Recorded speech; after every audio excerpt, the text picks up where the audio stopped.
अच्छा कोई बात नहीं बाप, वैसे भी वो कुछ खास था नहीं, वो तो बच गई ना। वो व्हाइट पर्ल्स और पेपर स्टोन वाला नेकलेस जिसमें बड़ा पेंडेंट था, जिसे चारूबाला बहन सबसे अनमोल मानती थी, वो तो है ना।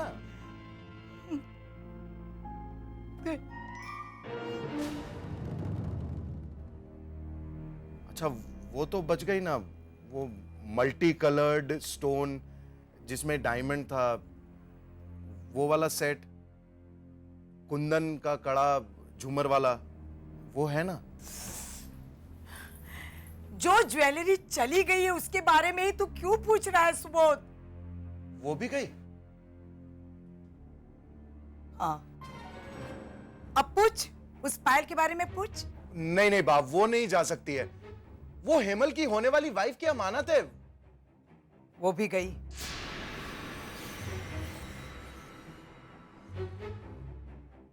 वो भी गई?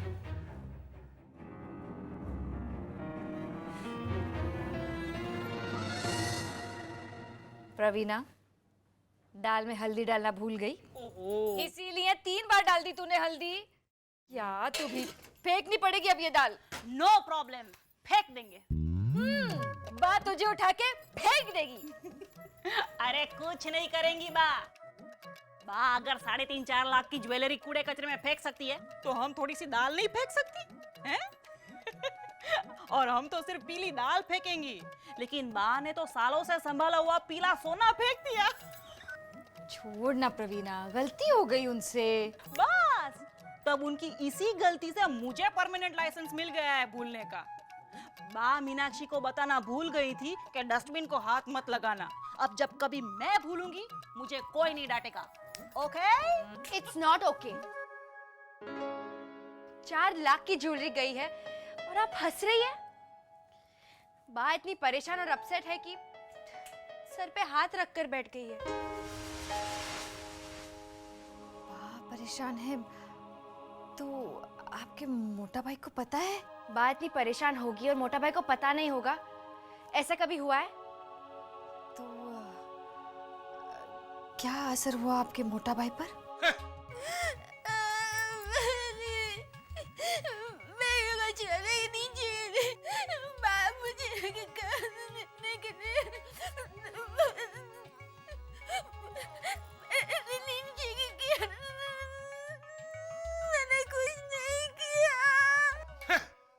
मैं तुझे इस घर में सबसे ज्यादा जिम्मेदार समझता था और तूने इतनी बड़ी लापरवाही बरती मीनाक्षी।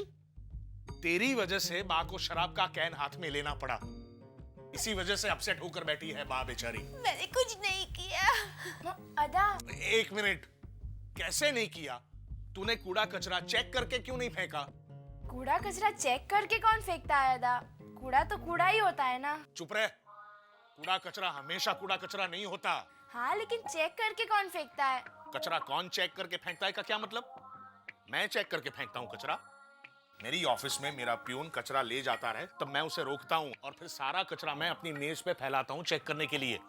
मुझे उसमें से कभी कोई एक आध पिन मिल जाती है, कोई ब्लैंक पेपर मिल जाता है जो नोटपैड बनाने में काम आ सकता है, और तू कहती है कि कचरा कौन चेक करके फेंकता?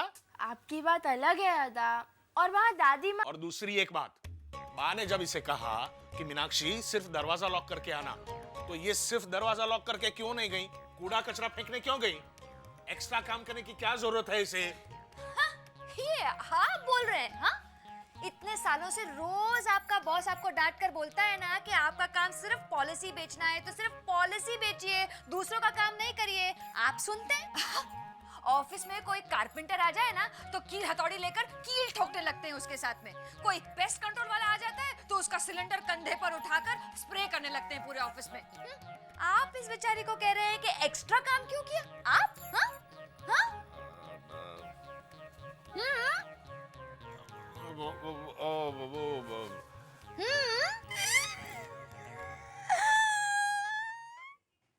अब क्यों रो रही है मीनाक्षी? देखती हूँ मेरे होते हुए कौन डांटता है तुझे। मैं आपकी वजह से तो रो रही हूँ। मैंने क्या किया? कितने सालों बाद मुझे पिता समान मोटा भाई की डांट खाने का सौभाग्य मिल रहा था। बहुत मजा आ रहा था भाभी, लेकिन आपने मेरा सारा मजा किरकिरा कर दिया। बहुत मजा आ रहा है ना तुझे डांट सुनने में? ठहर, हटिए हटिए। मीनाक्षी, कुछ नहीं सिखाया तेरे माँ बाप ने, बस भेज दिया। वाह वाह वाह, पिता समान मोटा भाई और माता समान लीला भाभी दोनों की डांट खाने का मौका मिला मुझे। अरे वहाँ दादी माँ को चीयर अप करना है, वो अपसेट है। अभी तू मुझे कह रहा था ना कि परेशान मत हो, और अब खुद। बा, मुझे मालूम थोड़ी ना था कि सारी इंपोर्टेड ज्वेलरी गई होगी। हमें ना पुलिस में एक एफआईआर दर्ज करवा देनी चाहिए। और जाके कहेंगे क्या कि हमारी 4 लाख की ज्वेलरी कूड़े में फेंक दी, कूड़े में से ढूंढ के लाओ। ये सब नालायक प्रवीण की वजह से हुआ है। भाई, इसमें प्रवीण भाई ने क्या किया है? आप भी ना मोटा भाई की तरह बोल रही हैं। उनसे पूछिए तो वो यही कहेंगे कि सब इस नाटक वाले की वजह से हुआ है। अरे उसकी नजर लगी होगी ना वो ज्वेलरी पे, उसमें हेमिल की पायल भी तो थी, नजर लगाई होगी। कहाँ है वो नालायक? तुझे उसी वक्त सारा कूड़ा कचरा सील करवा देना चाहिए था ना, लेकिन नहीं, तूने ऐसा नहीं किया। लेकिन मुझे क्या पता था प्रवीण भाई कि उसमें ज्वेलरी है। अभी शिल्पा भाभी ने क्या बताया कि शॉपिंग करके। उसने बोला और तूने मान लिया। तेरा अपना दिमाग नहीं है क्या? प्रवीण, तुम इन्हें क्यों डांट रहे हो? पहली बार मैंने किसी को इंस्पेक्टर को डांटते हुए देखा है। देखा? इनकी जगह कोई दूसरा होता तो। अरे ये इंस्पेक्टर होगा थाने में, यहाँ ये मेरा पड़ोस का भाई है। मुद्दे पे आते हैं। हाँ, ये लीजिए। Thank you. क्या है परांज पे? हाँ, मुझे हमारी ज्वेलरी किसी भी हालत में वापस चाहिए। हाँ। बा ने ये सारी ज्वेलरी, खास करके वो पायल, हेमल की बहू के लिए संभाल के रखी थी। अब अगर ज्वेलरी नहीं मिली तो लोग तो यही कहेंगे ना कि हेमल गोदावरी का सगा बेटा है नहीं, इसलिए गोदावरी ने वो ज्वेलरी हेमल की बहू को नहीं दी, कूड़े कचरे में डाल दी। परांज पे मेरी बात ज्वेलरी का नुकसान सह लेगी, लेकिन ये इल्जाम बिल्कुल सहन नहीं कर पाएगी। करेक्ट। तुम भी सुन रही हो ना प्रवीणा? हाँ, सुन रही हूँ और हैरान भी हूँ कि तुम हेमल भाई का भला सोच रहे हो, और वो भी बात की तरफदारी करते हुए। मैं क्या बोलता हूँ प्रवीण भाई, ये काम है ना एकदम इम्पॉसिबल है। मतलब कैसे मालूम प्रवीण भाई, घास के ढेर में से सुई को ढूंढने जैसा है। एकदम फ्रैंकली बोलता हूँ प्रवीण भाई, क्या ये सारा कूड़ा कचरा है ना, अब देवनर गया होगा। हजारों टन कूड़ा कचरा उधर इकट्ठा होता है रिसाइकलिंग के लिए। हो सकता है कि शायद वो ज्वेलरी किसी को मिली हो और वो ज्वेलरी शॉप में बेचने की कोशिश कर रहा हो। हाँ, ये पॉसिबिलिटी है प्रवीण भाई। हाँ, मैं क्या बोलता हूँ, अभी आपका वो जो ज्वेलरी है ना, उसका सारा डिस्क्रिप्शन तो मैंने ले लिया है। अभी मैं काम करता हूँ, आज ही सारे ज्वेलरी शॉप में मैं इन्फॉर्म कर देता हूँ। आज मतलब अभी ना? हाँ हाँ हाँ, अभी डोंट वरी, अभी जाता हूँ और पूरी ताकत लगा देता हूँ। Okay, don't worry. चल। Thank you. Yeah very good Praveen, मुझे तो यकीन नहीं हो रहा कि तुमने इतना अच्छा काम किया है। Keep it up. कोशिश कर रहा हूँ प्रवीणा, शायद बा का फेवरेट बेटा बन जाऊं। हाँ, मैं क्या बोलता हूँ प्रवीण भाई, हाँ, वो अभी मैंने वो पायल और बाकी ज्वेलरी है ना, उसका डिस्क्रिप्शन तो ले लिया है, लेकिन उसका आपने टोटल वैल्यू नहीं बताया। क्या वैल्यू होगा 6 ज्वेलरी सेट का? 6 से? क्यों, ज्यादा था क्या? हाँ, अरे परांश में मैं तुझे बताना भूल गया। वो क्या है कि कान की एक सोने की बाली थी, नाक की नथनी थी, ये बताना भूल गया मैं तुझे। इसलिए टोटल वैल्यू कुछ तकरीबन 8-9 लाख रुपए होगी। 8-9 लाख? ज्यादा नहीं बोलना चाहिए प्रवीणा, अगर ज्वेलरी नहीं मिली तो ज्यादा दुख होगा हमें। 10 लाख, 10 लाख के करीब होगी। ठीक है? ओके, 10 लाख के करीब होगी। ठीक है, थैंक यू। ओके।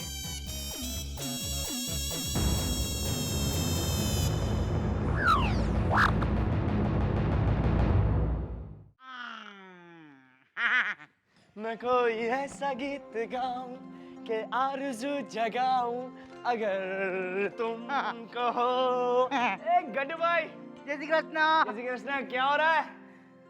मैं ना वो बना रहा हूँ, वो तेरी वाइफ को देने के लिए, वो नहीं है ना घर में, इसलिए मैं फूलों की माला बना रहा हूँ। माला तो उसे मैं पहनाऊंगा गट्टू भाई, फूलों की वरमाला। किसको पहनाने वाला है तू माला? किसी को बताना बता। उसका नाम है पायल। पायल पायल पायल, क्या बताऊं गट्टू भाई, शी इज अमेजिंग। तुझे पता है गट्टू भाई आज क्या हुआ? क्या हुआ? आज पायल ने मेरा हाथ पकड़ा। क्यों, उसको रोड क्रॉस करने को नहीं आता है अकेले? अरे आता है ना गट्टू भाई। तो क्या हाथ पकड़ा ऐसे? समझना। समझ गया। तुम दोनों सांकड़ी खेल रहे थे ना ऐसा हाथ पकड़ के? क्या? मुझको नहीं बुलाया सांकड़ी खेलने के लिए? सी यार, ऐसे थोड़ी चलता है। Very bad. ए गट्टू भाई, गट्टू भाई, गट्टू भाई, गट्टू भाई, समझना। सुन, तेरा और रानी मुखर्जी का क्या है?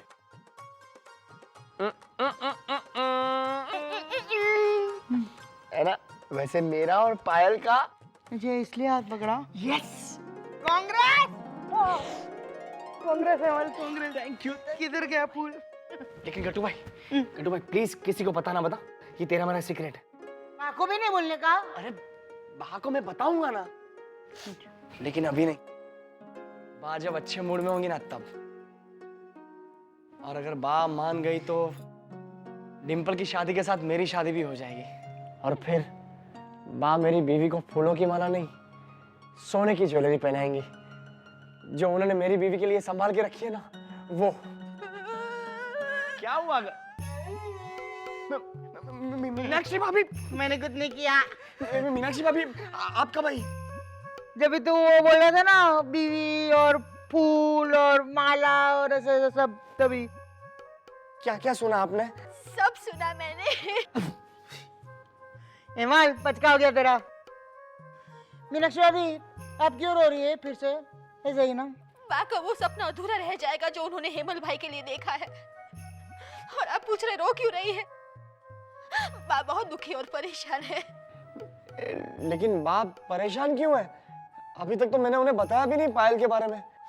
पायल के बारे में ही नहीं, बा को बाकी सारी चीजों के बारे में पता चल गया है।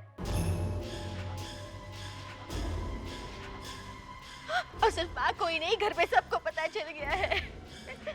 मोटा भाई, प्रवीण भाई, हर्षद भाई, गट्टू भाई, हाँ, गट्टू भाई, बेबी बेन, सब मिलकर बा को समझा रहे हैं, लेकिन बा है कि मेरे और पायल के बारे में बा को पता चल गया।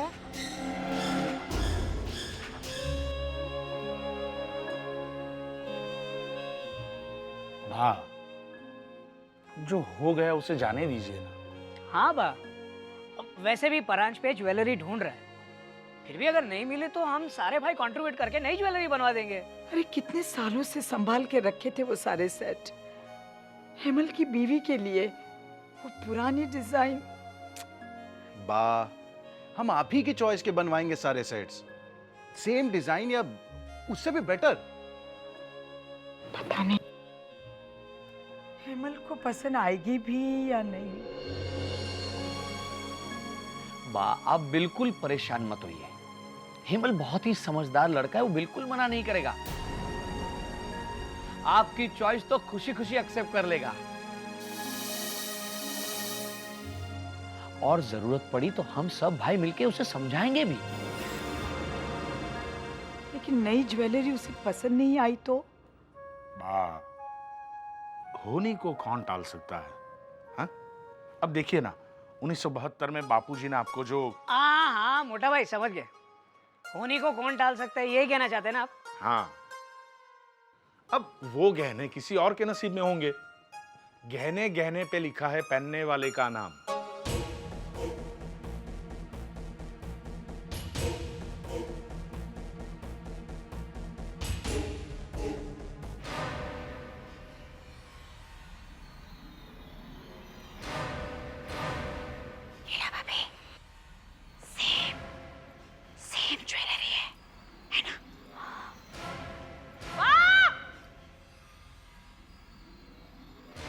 मीनाक्षी को कोई समझाओ, वरना वो भूखे मरेगी। क्यों, क्या हुआ? अरे उसने व्रत रख लिया है और कसम खाई है कि जब तक ज्वेलरी नहीं मिल जाती वो उपवास कर।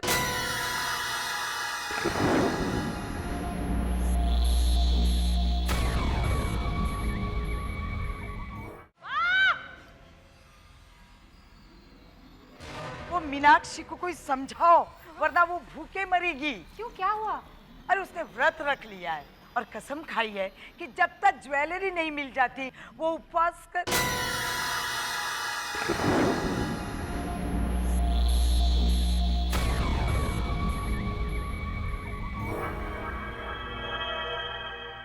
एकदम सेम ज्वेलरी है ना बा? सेम नहीं, वही ज्वेलरी है। ये तेरे पास कहाँ से? चोर बाजार से, चोर बाजार से खरीदी मैंने। कहने इतनी जल्दी चोर बाजार पहुंच गए? जल्दी कहाँ, 3 साल हुए चोरी हुए, है ना बा? चारू बेटा, और ज्वेलरी भी थी ना इसके साथ? है ना, दिखाऊं? तुषार, तुमने पुकारा और हम चले आए, डांस दिखाने चले आए रे। देख लीजिए, यही है ना वो ज्वेलरी?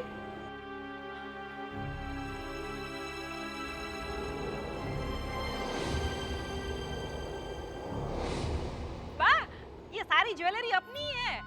चारू बड़ा बहन, वो मीनाक्षी ने गलती से कूड़े कचरे में डाल दी थी। मालूम है मुझे। मीनाक्षी को रिक्शा में बिठाने के बाद जब मैं आगे बढ़ी तब सडनली मुझे स्ट्राइक हुआ। क्या कह रही थी बा? उन्होंने ऐसा कुछ कहा कि जो कूड़ा कचरा मैंने अभी फेंका ना, उसे फेंकने से मना कर रही थी। बा, मीनाक्षी को कूड़ा कचरा फेंकने से मना क्यों कर रही थी? मुझे यकीन हो गया, कूड़े में ऐसा कुछ जरूर था जो बहुत कीमती था। फिर मैं वापस कूड़े के पास गई।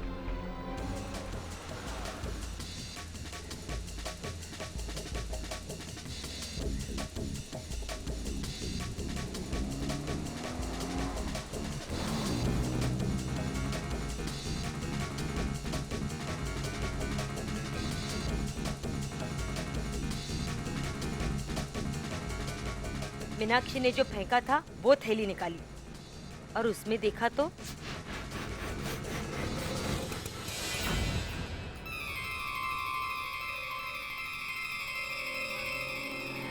जब बक्सा खोला तब उसमें थी ये ज्वेलरी।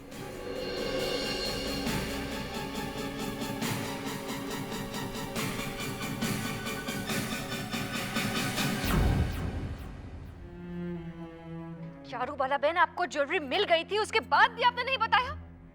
आपको पता है घर में कैसा मातम सा छाया हुआ था? तूने सबका कितना जी जलाया चारू, खास करके मेरा। और मेरा कितना जी जला होगा ये नहीं सोचा किसी ने? आपको तो जलने की आदत है, इसलिए आपको फर्क नहीं पड़ता, लेकिन बा बेचारी पे क्या गुजरी होगी। ताने मारकर हकीकत मत छुपाइए। 3 साल से मैं बा से वो ज्वेलरी मांग रही हूँ और 3 साल से बा मुझे झूठ कह रही है कि वो चोरी हो गई। और जब मैंने अचानक वो ज्वेलरी देखी तब मेरे पर क्या गुजरी होगी ये नहीं सोचा किसी ने। चार रो मत, मैं तुम्हारे लिए ज्वेलरी का पूरा शोरूम खरीदूंगा। Tushar, that's not the point. मेरे पास बहुत सारी ज्वेलरी है, लीला भाभी से भी अच्छी अच्छी। लीला भाभी का डायमंड सेट है ना जो नकली जैसा दिखता है, I guess नकली है, पर मेरा तो असली है, रियल बेल्जियम कट। ओहो, वो सब हम समझ गए, लेकिन आप मुद्दे की बात करते करते मुद्दे से भटक रही हैं। Exactly, मैं भी यही कहना चाहती हूँ, मुद्दा वो है ही नहीं। The point is कि मेरी सगी माँ ने मुझसे झूठ कहा, जिसकी कोख में मैं 9 महीने रही उसने। चारू बेटा, तू बहुत जिद कर रही थी ज्वेलरी के लिए, जबकि वो हेमल की बीबी और डिम्पल बेबी। मैं भी आपकी बेटी हूँ, हक है मेरा जिद करने का। जिद अपनों से की जाती है और बहाने परायों को दिए जाते हैं। थैंक यू बा, आज आपने साबित कर दिया कि मैं आपके लिए पराई हूँ। और परायों से कभी कुछ लेते नहीं। ये लीजिए तुषार, दे दो इनको ये सब। चारू मम्मी, आप रोइए मत, वरना मैं भी रो पड़ूंगी। देखो नानी माँ, इसको कहते हैं मम्मी, जो अपनी बेटी को कभी रोने नहीं देती हैं। आप हमेशा कहती है ना कि मेरी मम्मी ने आपसे कुछ नहीं सीखा। आज मैं कहती हूँ कि अच्छा किया कि चारू मम्मी ने आपसे अपनी बेटी को रुलाना नहीं सीखा।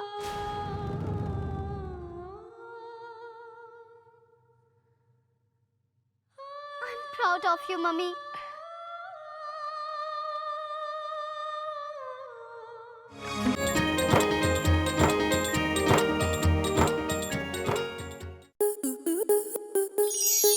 आपके मनोरंजन पर अब नहीं लगेगा कोई ब्रेक। स्टार प्लस के बेहतरीन शोज देखने के लिए लाइक, शेयर और सब्सक्राइब करें स्टार प्लस यूट्यूब पेज को।